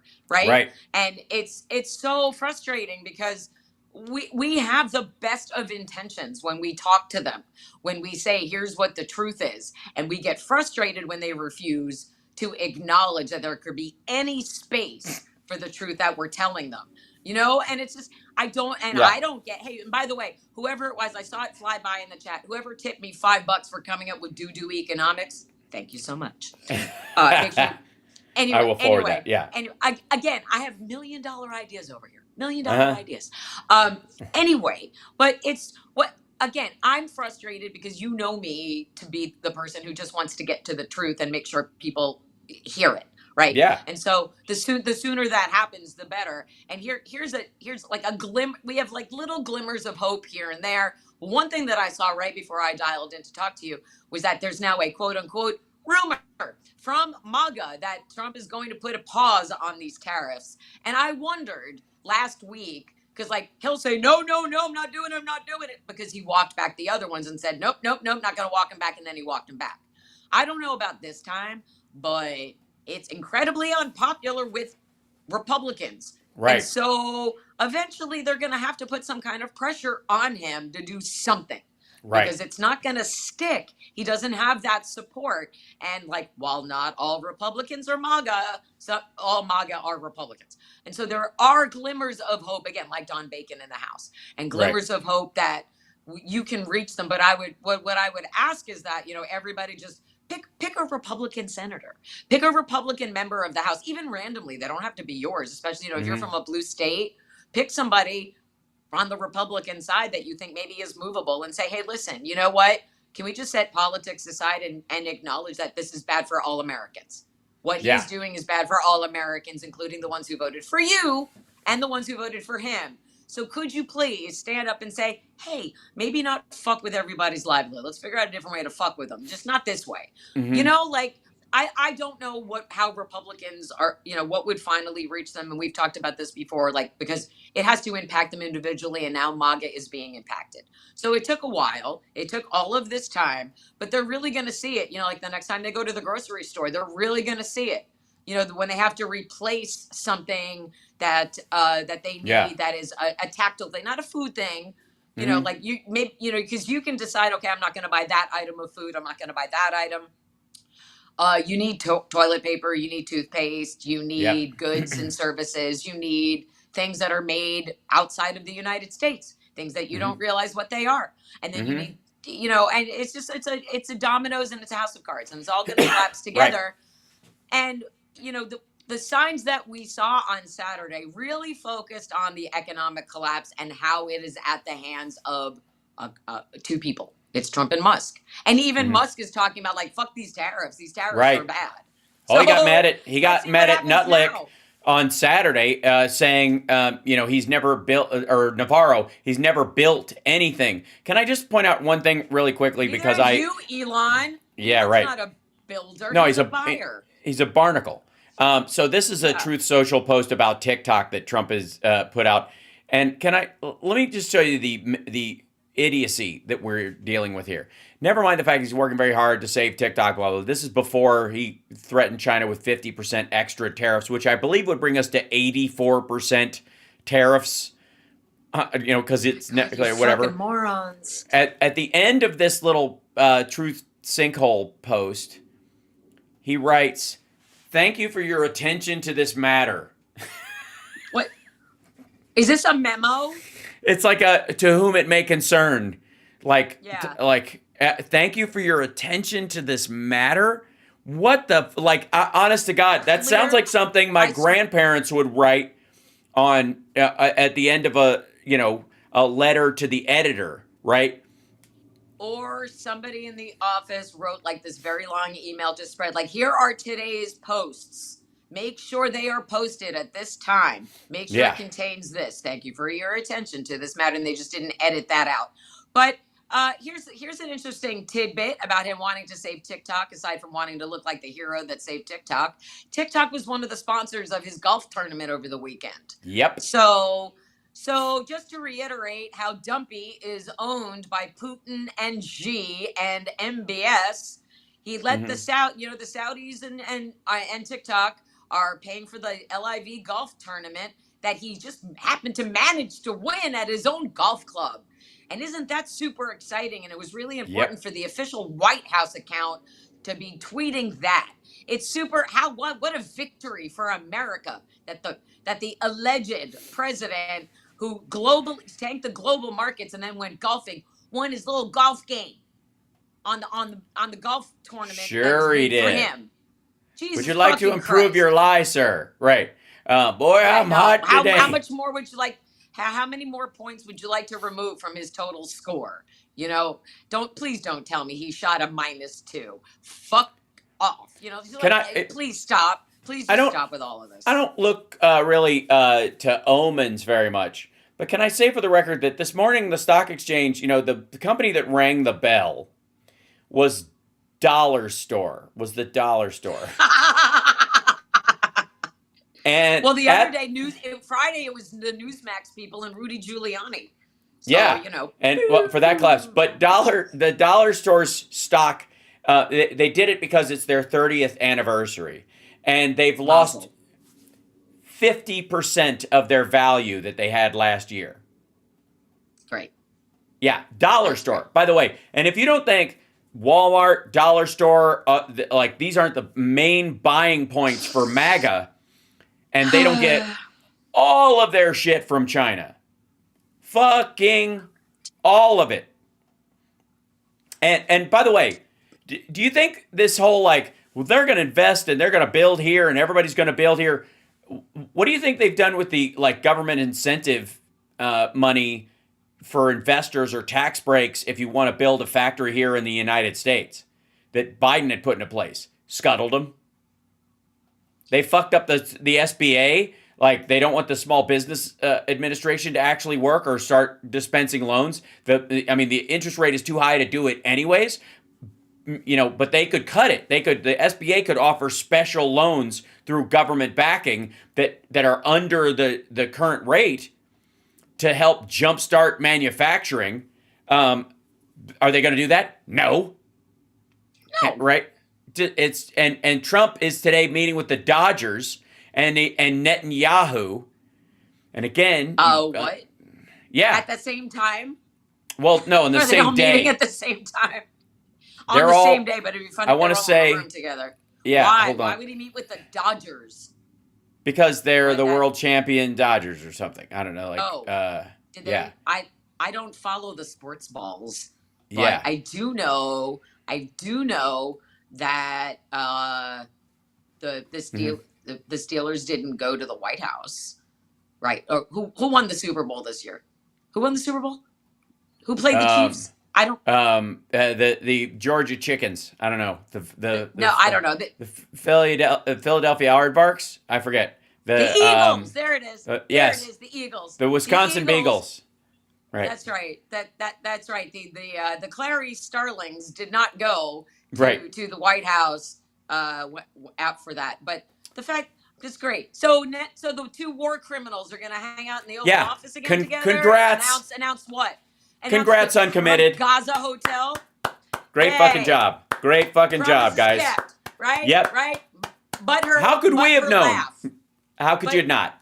Fuck you. You like you know all these. Yeah. Because Genocide Joe is alliterative and Genocide Don isn't. Democrats did not do this. Democrats did not want to flatten Gaza to turn it into the Atlantic City of the Middle East. You fucking idiots. You're looking at two war criminals owned by Putin. This is the death. This is this is literally they're basically having a party. It's like a wake for the two-state solution right now. That's what this is. Jesus, it's so they got the two-state solution in a fucking coffin propped up in the corner like the funeral for Mickey's mom, and I got like, and the people who are like, is it really any different? Yes, yeah. You know what's gonna be fun? You know what's gonna be fun is watching Hamas celebrate this, because they're not gonna do anything. They are not going to do anything to protect anybody anywhere. They're going to cover their own asses, and that's going to be that. You know, and they're not going to do anything that the Democrats would have done in this most impossible situation, right? Because you are dealing with a terrorist organization that doesn't give a fuck. So I don't know how you eradicate Hamas terrorism, or how you at least try to coexist alongside it when they could turn at any moment. And if anybody has a better solution than the former Democratic Secretary of State and the former Democratic Vice President and President, who really tried, that's great. Why don't you fucking speak up instead of whining, you complainers? I can't stand it when people complain without a solution in place. So what we're witnessing now is Donald Trump opening the front door to the White House to Benjamin Netanyahu and Putin, and saying, let's find out how fast we can kill more people and get our hotel built and make more money than everybody. Yeah. It's how do you not see this, MAGA people? How do you not see how the rug has been continuously pulled out from under you over and over again? And yet you say, please put it back, please lay it out for me again so I can be fooled again. And it's so frustrating. Tara Devlin and I talked about this on Thursday on the Tara Show. We talked about this blind faith in him, and how they won't hold him accountable, and they'll give him a pass for everything, and how they use and manipulate language to make excuses for him. And it's so vile and disgusting what we're witnessing right now. And it's just, and we talked about the cult groupthink mentality and how so many of them, and you and I have talked about this too, how they identify as Christians, and you go to their accounts and it says, follower of Jesus or child of God. And they do the full opposite. Hey, thanks, Joy, with the 1999. Thank you so much. Aww. Cha-ching, cha-ching. I might be able to eat this week. Thank you so much. But it's the same groupthink mentality that they get at church, which is we all sit together, and one person stands up in front of us and tells us how to feel and how to think, and go out and just this narrow way of thinking. There is no other way of thinking. Do not seek truth anywhere else. This is the way. Only I can fix this. Only I can save you. Only I can do this. It's the same thing. And that's why it's so easy for MAGA people to transfer that belief system, because they have their church, and then they have their cult, and it's one and the same. So anything that they are asked of, God asked you to sacrifice, I'm going to sacrifice. Oh, I have to I have to sacrifice my firstborn for God. Okay. Nothing challenged. Like the kid that died of measles in Texas, and the parents are like, still don't vaccinate your children. It's what do you do? What do you do with this willfully obtuse mentality where they're like, we will be homeless for dear leader. We will die for him rather than admit we were wrong. And we show you this shit over and over again, to the point where even Kamala Harris was like, I fucking told you. Yeah. Basically is like, you could have had this. You could have had this. You're not, it's just, yeah. What do you do? What do? I'm so grateful that we have this outlet, because I would lose my fucking mind. You watch Tesla Media, you watch Tesla stock dive, and Trump Media and Technology Group Corp take a giant shit. It's lost 11% in the last 5 days, which, by the way, is $2 a share. So that's and how much money has Elon lost? How much money has Elon lost? Oh, easily thanks to his investment. 150 like billion. 130. Yeah. 150. Yeah. Thanks to him. Thanks to Trump. Yeah. And it's not going to improve anytime soon. Like they're seeing these blurbs up and down, and you're seeing people try to like buy in because they think it hit bottom. They think Tesla hit bottom. It has not hit bottom. So again, one of the joys of this is here. Bring this up. See, you'll notice it went up. Let's see the 5-day. Yeah. So there's the 5-day overall. It looks almost exactly like Truth fucking sinkhole. Weird. But it every time there's a little jog up, I enjoy them throwing their money in this because it just evaporates. Because again, it's not like some sort of like a stomach roller coaster where you get like no feeling going up the hill and a big stomach drop when you go down the hill, right, or whatever. Or you don't go like, well, you gave us $5 coming in, here's $5 going out. It doesn't. It just catches fucking fire. And and all along, every time there's a piece of news, and this should tell you something about Musk's current state and why he flipped out about the tariff stuff, because I got news for you.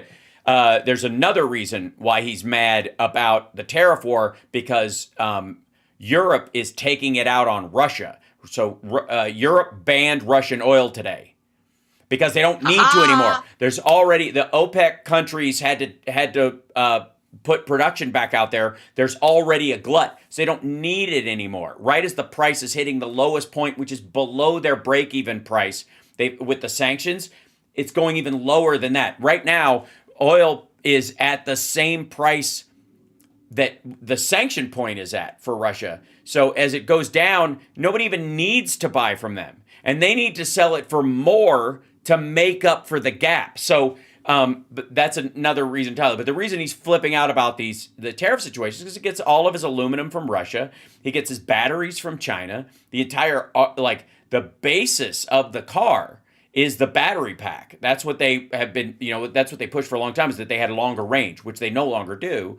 And BYD, the Chinese company, is outselling him everywhere because China's his biggest market. And both of them are bullshit. Both of them are, look at BYD. BYD is a higher stock. This is the Chinese electric car company. And it's lost 10% today. The market's only down 2 points, or a little under 2 points right now as a whole. But there are big ones that are supposedly very Trump-friendly ones. And I think that's where I keep seeing all these people on like Bloomberg and Market Watch and all these stuff who are going like, people are going to look for the Teflon stocks. What are the ones that will beat the tariffs or work around? Well, they may not be able to find those right away, but the ones they will find are the ones that will be affected, extraordinarily by Trump's tariffs, meaning everything's going down, but people fucking hate Musk. Right. So Tesla as a stock is taking a giant shit beyond what the rest of the market is doing. And the fanboys are jumping in, trying to buy a little bit or day trade it out. And basically, there's a huge sucker index on Tesla, which was a bunch of guys will like, as soon as it gets low, they're like, this is the bottom, I'm in. And they'll throw their money in, and some day trader will sell theirs and take the profit from what they do and buy it when it drops down again. And then they'll just sit on it until these assholes go, it's hit bottom, we'll go back up. And then they start putting their money back in. It goes up a couple points, and then the guy sells it, and their money it's just like they're throwing $100 bills out the window on fire while careening down the highway in a Tesla that's on fire. I mean, it's just, I don't enjoy living at threat level midnight every day. Yeah. And I really wish the rest of the country would kind of embrace the fact that we don't have to. We don't have to live like this. And the media didn't have to go along with him. The media, we can Monday morning quarterback until we're blue in the face, but he never should have been enabled from the beginning, and they never should have relinquished control of the conversation to him, because the media is the one that's supposed to control the conversation and set the tone when it comes to how we cover politics and how we absorb the information and how we parse it and share it and whatever else. And what we should be seeing now as a push from the independent media is a push towards making sure that these are the truthful stories that rise to the top. Hence the need for a Democratic press secretary, which I'll just keep pushing for. But it is this is irrefutable facts that Mm-hmm. MAGA can't spin, right? And so, Yeah. and that's where I would like to remain when we have these discussions. And one of the other things that we also have to be doing while we're keeping an eye on this is not forget about things that also are important right now. Like, we should not forget that Signal Gate is a thing. Yeah. We should and that right? there are We can't American let that- citizens in an El Salvadoran prison that have not Right. committed a crime. Certainly not an Right. international crime. We have where suddenly we have an extradition treaty with El Salvador where we send criminals that aren't even theirs. It's insane.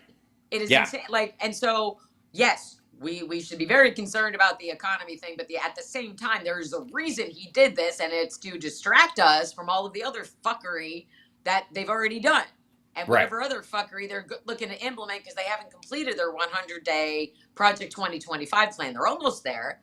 They're getting close, but they still have other shit that they need to do. And so if we're not talking about Signalgate and we're all freaking out about this, that, and the other thing, then we're not focused on what they want us to be focused on. So Yeah. as bad as this is, there is something coming down the pike that they don't want us to know about. So just, it's all gonna keep just like, Well, you remember how expanding, remember how there was that weird moment about the debt ceiling? By the way, the Republican budget now includes a $5 trillion rise in the debt ceiling.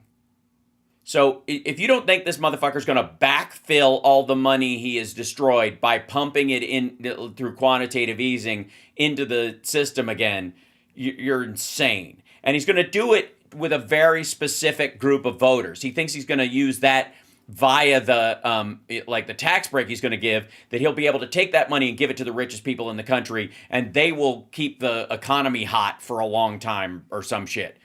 Meanwhile, remember when it was Chip Roy. Chip Roy, threatened about to basically mutiny over raising the debt ceiling back, just at all, they were going to add a raise in the debt ceiling to pay off what was there. And he was like, and Trump was saying, yeah, do it. Don't shut down the government as we're coming in because we're going to need it to work so we can kill it. I don't know. It's weird. Anyways, so he was going to primary Chip Roy. Remember that shit? And Chip Yes. Roy's a House member, Freedom Caucus member, a super loyalist, although I think he supported DeSantis at one point as cover, because they were built, he's still friends with Ted Cruz, and Ted Cruz, was probably the single biggest flip out in the Senate that was on TV this weekend on Fox and others, saying the tariffs suck, right? But yeah, shit's bad when you and Ted Cruz are on the same side of an issue. right, when Ben Shapiro starts sounding like me, right? This Right? is the Oh my God. I was like, you've lost dry band? Really? Wow. Yeah, right. Yeah. So this is Axios' story. Scoop: Trump issues veto threat on tariff bill. Whose tariff bill? Fucking Chuck Grassley's. Chuck Grassley. That's the bipartisan bill, right? That Grassley did with Maria Cantwell. I got this thing and brought it out there, and she's joined me on this thing because our farmers are big. They're one bad crop away from bankruptcy, right? That Chuck Grassley, Republican of Iowa. Yes, the brother of Methuselah, Chuck Grassley. Yeah. But doing the right thing.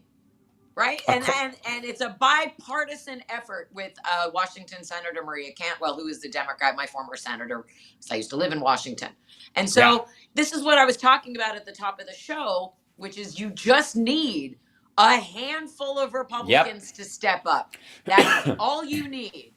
And then so like one of the things that people are like, 25th Amendment, it is an option, but then we're stuck with Vance, and the rest of all of them need to go. This entire illegitimate administration needs to go. I agree. And we need a do-over. So, but I don't know how you do that, because that's never happened before. You don't. But what you do... Maybe the person who got the second most votes should get to step in. I would argue that there is... Vance, if he replaces Trump at any point, does not have the sort of fever dream following that Trump has to be able to get a bunch of shit through. And he becomes an instant lame duck with no personality. So I'm not as afraid of him. And he also, if they're worried about the executive power of Trump, follow this possibility, this possible future. Trump is so hell-bent on executive ordering the shit out of this thing that he gets out over his skis like he is with this and a couple other things. And the blowback is so bad that that either the Democrats lose the House or win the House, and the Republicans lose it, and they now have control of those purse strings in it. And then Trump shuffles off this mortal coil because of a overdose. He goes to snort a line of Adderall, and it's right next to a fish sandwich, and he snorts the fish sandwich instead, and is brought. It's a fish delight. Yes, fish delight. Thank you. Yes, delight. Yes, the fish delight. Yes, and he tries to snort a fish delight and chokes to death on tartar sauce. And I'm fine with that. As long as it hurts enough. I don't encourage it. I'm not wishing it into existence, but we will all shrug. But the point is, if Vance takes over at that point, the House Republicans will have either to try and salvage the midterms, pulled back like Chuck Grassley and others are trying to do, the power from that, from the presidency, just in time for Vance not to have it. If that's how it continues. So what they would do is just eliminate that executive order, bullishness. And the only option Vance would have at trying to get his own term after the fact would be to play to the moderates in a way that, all right, we solved the border, so we don't even have to talk about that anymore. We're just going to keep that on autopilot, and we're going to fund that. And then we're going to go back to, I'm the new bearded Reagan. Or some shit. Like, that's the only option he has, which will lose him all of MAGA. Right? Great. Let's go. Yeah. I mean, if that's what it takes. There is every way they turn, they have a match in their hand, and there's just a series of wicks. That's all. That's all that's happening in the fucking White House right now. And especially with this, apparently he was quote rattled by the introduction of this bill. And I would like to say, for the record, I'm excited at the idea that he would have to veto something from his own party, especially if it passes. I think there's a very strong chance, because they're not backing down allegedly from these things.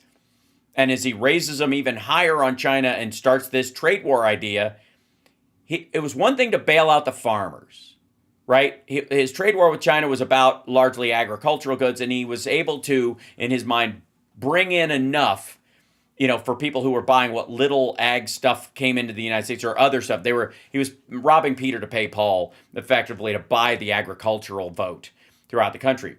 But this is fucking everything. This isn't just about, like, the farmers are still fucked in this situation. And the idea that he's going to give them billions of dollars while, American electronics firms and the like that make 20% of their stuff here, send it someplace else to get the extra part added to it, and then get it sent back. Right. And if it gets sent here or to Europe, it gets double tariffed both directions on its way in and its way out, raising the prices 200% in the process.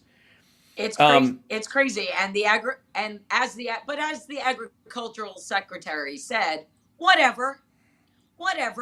Yeah. And so that gives you a lot of comfort. Like, this bitch, Brooke Rollins, who now her name is Brooke with 3 Ks.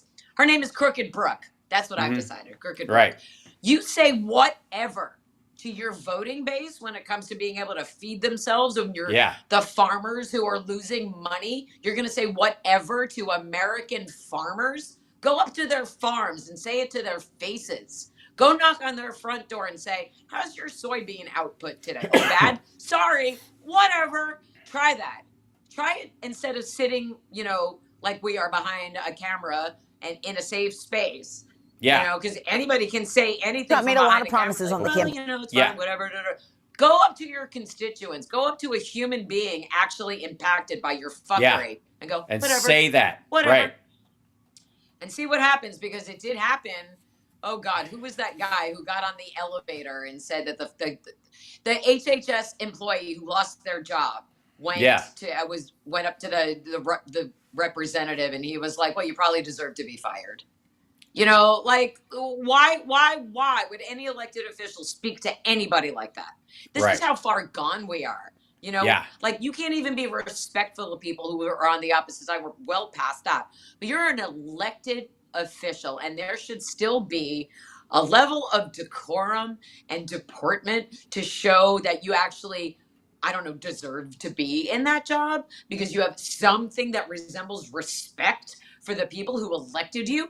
You don't want to respect your coworkers. That's bad enough, but you have no respect for the people who elected you by behaving like that. Well, I mean, they never did. It's They never disgusting. did. I gotta say, like Jim Banks. Thank you so much. Banksy with the 3 Ks. Banksy did that. Fuck you, Jim Banks. I called his office and left a very terse voicemail for Jim Banks after that. Well, let me. Yes, I have no doubt. I have dreams of those terse phone calls happening. Someday. Real quick. Maybe that'll just be my entire White House. I mean, you look at these numbers, you wouldn't. Could you hear that? Voicemails we would leave.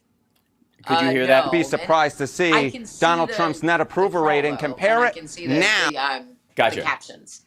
Gotcha. Okay. Hold on one second. Trump's net approval. Trump's net approval is I he's can at fix the that. lowest approval rating of his entire life. He's Right. At like well, negative. He's at like. He's way down. Now to where it was Like at this point in the first term. 42%. In the first term, he was above water at plus 5 points. Where is he now? He's way underwater. He is swimming with the fishes. Look at this. He is the worst ever for a president at this point in a term on record at minus 12 points. I just never thought I would see the day because, as we were hinting at the beginning, Trump promised an economic boom. Voters bought into it, but so far they ain't liking what they're seeing. Jimmy Carter's probably the big. best example. They bring up That's Carter on television, by the way. Yeah. Example of a president getting taken down. Yeah. They Let me, ain't liking what they're seeing. No. You're on CNN. Can you just deliver the facts without sounding like, I don't know, are you doing a James Carville impression? I don't know what you're doing. I just miss people telling me what happened instead of how to feel about it. Right. I just miss that. Right. Anyway. So they do this whole thing, the how long it took them to go negative. Carter had 11 months before he went negative. Net approval rating on the economy. It took him 11 months. It took him all the way until December 77, January of 78. Donald Trump already has a net negative approval rating only 2 months. 2 months in to this term, he is the fastest on record to go negative. And comparing to Carter, I mean, you don't have to be a mathematical genius to know that 2 is a lower number than 11. Carter took a while. Trump, right on in. The voters have turned right against him. Wow. You know Karnacki, my friend. I think that's the issue we have to deal with. It's the poor man's Karnacki. CNN. CNN has a Timu Karnacki. Yeah. Timu Karnacki. Yeah. With his off-brand Dockers. That's what right. It means. But it's also again, this is the details there are important. And since Trump's whole entire life kind of lives and breathes around this this idea that the polls tell you how good you're doing, and the polls love me. You could tell we're winning in the polls, and the polls show in the polls in our reviews like it's a fucking play. If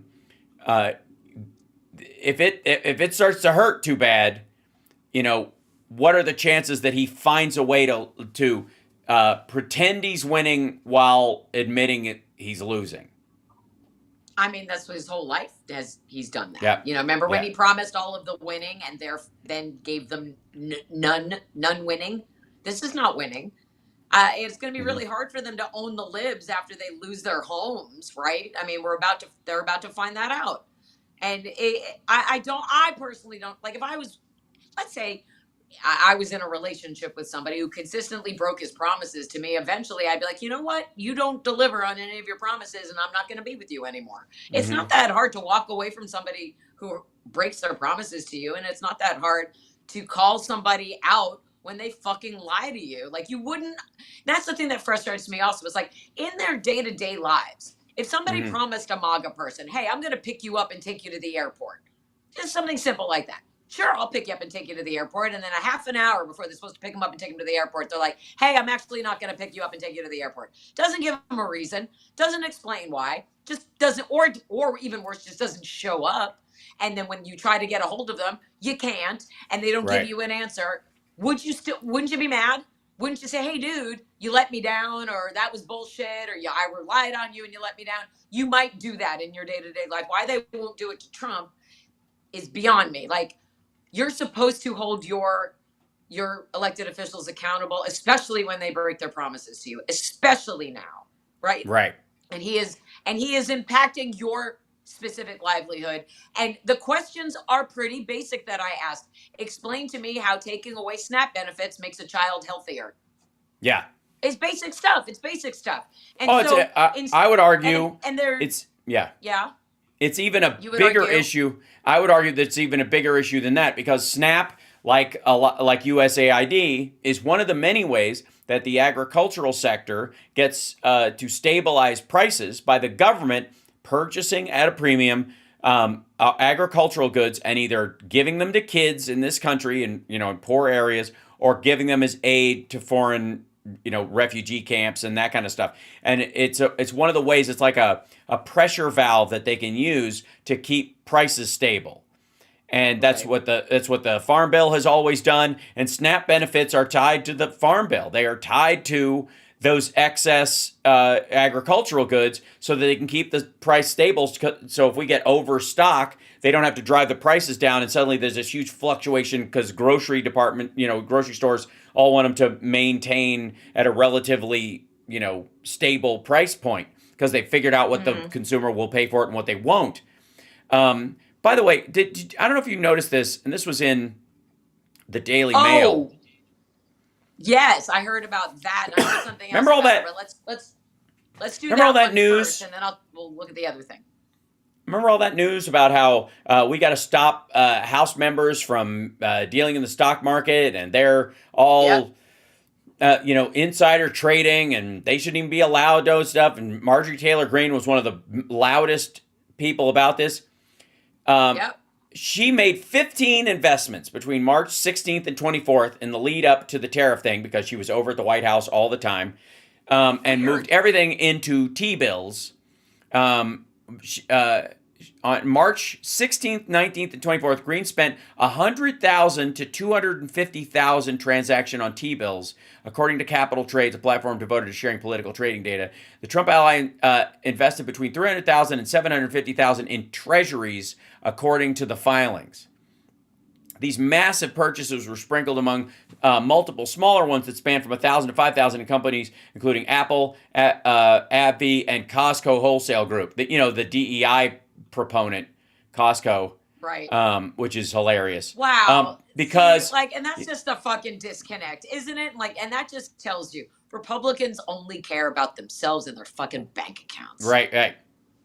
She came in the days leading up to Trump's Liberation Day, this whole bullshit, and she knew exactly which ones would be affected and which ones wouldn't, because she was talking, inside there. Capital Trades, by the way, is this site right here, capitaltrades.com, if you ever want to look at it. And they will show you how many trades they've made, the volume, $5.9 million worth of stuff. She's got 67 issuers in 2025. Her last trade was March 25th. And so she basically just got out of the stock market before Trump pulled the fucking lever. She got out right. Traitor. Oh yeah, she got out right at the top. Not just a trader, but a traitor, an inside traitor, like Kelly Loeffler of Georgia. Kelly Loeffler, who now has an important government job, is also an inside traitor who was investigated for insider trading. Yay, the Republican Party. Marjorie Taylor Greene also got a PPP loan during the pandemic. Yeah, she did. And she never paid it back. No, she did not. She also bought somewhere between 1 and 15,000 of NVIDIA, UPS.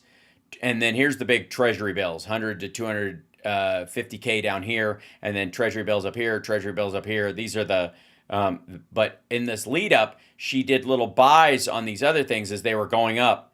And then she basically, right up before Trump did this on the 24th, 27th, sold this shit and bought treasury bills, moved her cash into there. This is page 2. Yeah, these are all her buys. Yeah. Weird. Yep. What does she know, and when did she know it? Yep. I think a congressional hearing is a great idea. Wouldn't it be fabulous? I'm it? fine with that. Yeah, sure. Why not? She also, one of her, I think it was her middle child, just turned 22. One of her kids just turned 22, and she tweeted about it or something, and said it, used it, like put up his Venmo, like Venmo him money and buy him a beer. And it's like, bitch, you're worth like $25 million or something. Buy your own kid a beer, you hick. It's just, right. Why would you do that? Why would you, like, make yourself more of a target by putting your kid's Venmo up there? And then people started sharing screenshots of people requesting money from him instead of giving him money. Like, ask your mom for $1 million. Yeah. So anyway, it's the hypocrisy for me. I love a Trumpocrat because it's like, we're allowed to do this, but you're not. And we're allowed to be successful and you're not. We're allowed to break the law and you're not. And I would also remind everybody that Marjorie Taylor Greene bragged about plotting January 6th before she was ever sworn into office. We have it on video, which I've shared so many times, and no one has ever held her accountable for that. And I'm pretty sure that she has not been pardoned. Remember how she asked for a pardon? And a whole bunch of other people got pardons, but I have never seen, cannot find any information where she may have received her promised pardon from Trump, yet still stays loyal, which is weird. It's weird. There's a lot of there's a lot of internal. She's just so much trash. There's also, and I'm just plopping onto this page for a second because it came up. There's a lot of Virginia Fox and David Taylor are doing a lot of action today, and did a lot of action on Friday as well. A lot of movement stuff around. You wonder, Fox. You wonder, like how long. We're gonna see a pattern. You're gonna see more Republicans doing exactly that, and that is absolutely worth investigating. 100%. Well, this is also hold on. Yeah, this is. I mean, there's a ton of these from February and the like. This is So a lot of these that we're seeing. They traded before. We won't see what their trades are right today. They published these today, but these are their buy and sells from 14, 25 days ago because they have to legally tell people what they're doing. So remind me to put a pin in today. We're going to check back on these assholes and what their buys and sells look like today. I think that's a really good idea. And then, maybe put that information together and send it to some congressional Democrats, see what they do with that information, because every aspect of what they're doing is some sort of illegal fuckery. I mean, for every single one of them, if they're not speaking out against Trump collapsing the global markets, they are in cahoots. They are helping. They are profiting from Donald Trump hurting not just the American people, but people everywhere. And so that's just a valid question to continue. I don't know who asks them those questions, but I will, and if they won't answer me, just like Nancy Mace has never answered the rapey questions, but it's fine. It's sometimes, and you and I also talked about this, sometimes it's just the asking of the question so that you can then get other people to go, oh, well, that's an interesting question. Why don't you answer that question? So you're never going to get your White House press briefing passed. So, we have to come up with our own answers. And if they're not the answers that MAGA likes, well, then they need to figure out what the truth is and come back with it themselves, but they never do. And that's another thing that Tara and I talked about on the Tara show is how, they manipulate the language to move the goalposts and everything. Right. And so any Republican who is tweeting anything supportive of what Trump is doing, they're part of the team moving the goalposts. Yeah, they're not on our side. They're not helping their constituents. They're furthering Trump's bullshit. Is what they're doing. And we're at the end of the show. I want to remind everybody that Tara Dublin and Tara Devlin have a show together, the Tara Show, and she's got a book called The Sound of Settling that you can purchase if you go to Tara Dublin Rocks and yes, you'll buy or if you're in the neighborhood, go to PAL Books and also Tuesdays and Thursdays. Tuesdays and Thursdays for the Tara Show on the Political Voices Network YouTube. We love when everybody joins us in the chat. We've had some really lively conversations. No doubt. And Thursdays, it is 2 p.m. on the East Coast, 11 a.m. out here on the West Coast. And I really hope you all join us. And make sure you're also signed up for HAL Substack and you're supporting everybody on the Political Voices Network because we are here for you and we're going to keep bringing the truth to the people. Yeah, we are. That's what I like doing. We are necessary, especially We are. now. But on More than ever. yes, on our way out the door, I want to remind everybody that while Tesla's stock price is bad and continuing to get worse, I want to remind you that and the rest of the stock market is reflecting losses caused by Trump's helping no one trade war. That Tesla's actual market base, their actual business itself sucks worse. It's worse than the actual stock market, as a whole, and it's worse than its own stock price.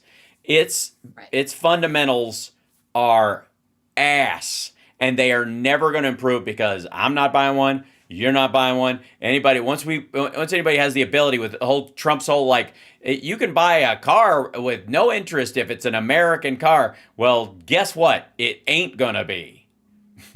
and that's true of his primary market. And any CEO who pissed in the face of their primary market the way he did would have been out on their ass because of the board ejecting them months ago. That's right. And it's not going to get better. No, you just have to hope that the consequences will come quickly, and that the people will finally the impact on MAGA financially is really, that's going to be the way that this all starts crumbling for them. Right. There's going to be pushback. There is going to be. It's going to happen slowly, and they're going to be scared. So what we just have to do is stay unified and stay on the message, which is, continue to shine a light on the truth of what they're doing. And as long as we're all going to do that. That's what we're doing. So accountability, it's really easy to hold people accountable when they're ducking accountability, because we know what the truth is and we have that on our side. And that's what I always embrace. And that's, and it's like what Texas Paul was talking about. They're going to get consequences in the courts. There will be consequences for them. Maybe not today and maybe not tomorrow, but it will come. And again, it only takes a handful of Republicans to stand up and do the right thing. So we have to hope to continue for that. And, the fuck, I don't know. Yeah. I just know that I'm mad, and I'm going to keep being mad, and I'm going to channel this energy into something that's going to be good for us in the long run, because that's what we're supposed to do.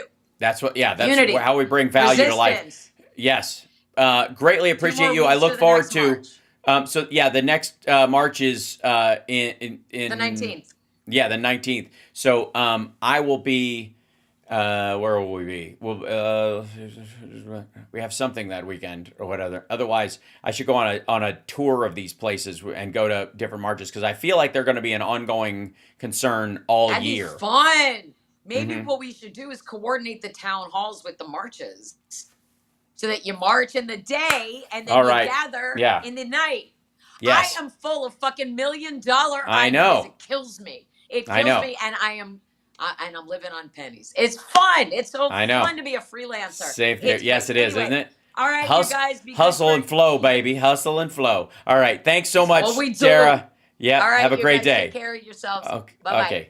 There she goes. Ladies and gentlemen, Tara Dublin, who does indeed rock after all. Off she goes. I'll cut you out of there so you don't make any untoward statements and we hear it out over the air. And you guys, I will see you this afternoon for HalSparks Mega Worldwide.